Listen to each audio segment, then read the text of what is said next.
20 years from now and say, well, that's interesting. You know, we knew that then.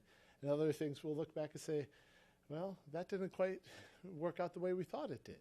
That's the nature of this. This is part of a discussion. And with that, I would like to note, again, come back to the books that are out there. These are open for comment. And we sincerely invite comments, both on the chapters that are in it, the different case studies, but especially on the introduction and the lessons learned. How do we frame it? We're not just looking for editorial, you know, you forgot a "the" here, but more substantive. How have we framed it? Does this resonate with you? Are we missing something? Are we being clear enough? So any comments that you have, we would be very appreciative. We are on a bit of a timeline, though. So if you can send us the comments before the end of July 31st, to brook@eli.org. That's BRUCH@eli.org. That would be wonderful. I would also request that people fill out the evaluation forms and leave them at the door as you exit. And before I kind of close with my comments, I would like to do two things. First of all, we have a reception that will be over where we had lunch. I think we're trying to have that ready by 1:45.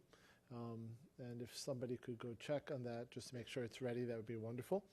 And then I also would like to express my sincere appreciation to the Wilson Center and particularly to the Environmental Change and Security Program for their gracious hosting of this event, to the Global Infrastructure Fund, GIF, Research Foundation, Japan, for partnering on this, and to the various institutions that have provided financial support, including the Center for Global Partnership of the Japan Foundation, U.S. Agency for International Development, the U.S.-Japan Research Institute, University of Tokyo, and particularly the Graduate School of Frontier Sciences, and the Japan Society for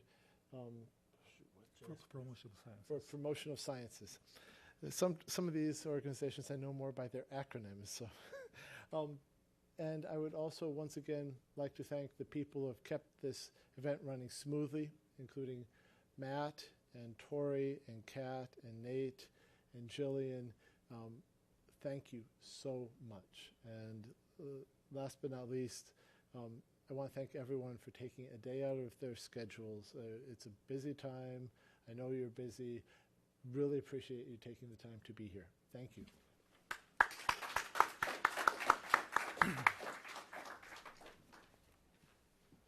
Well, my real final remarks shouldn't be so long. And on behalf of the Japanese participants, and also on behalf of my university, I first of all thank Woodrow Wilson International Center for Scholars and Environmental Law Institute for their brilliant organization of this symposium. And well, this is in fact the symposium next to the last, in that we are organizing the final symposium in 3 months' time in Tokyo. Today, we are discussing various issues with draft copy of the book and policy brief in our hands. And in Tokyo, we will do the same, but with final published volume of the book and English and Japanese version of the policy brief. And I'm fairly confident that listening to discussions and the presentation all the day today, that we can maintain this momentum for another 3 months towards the final symposium in Tokyo. So I once again thank you very much for your very active participation and to create this momentum to the extent that I can now believe we can keep this momentum for another 3 months. Thank you very much indeed.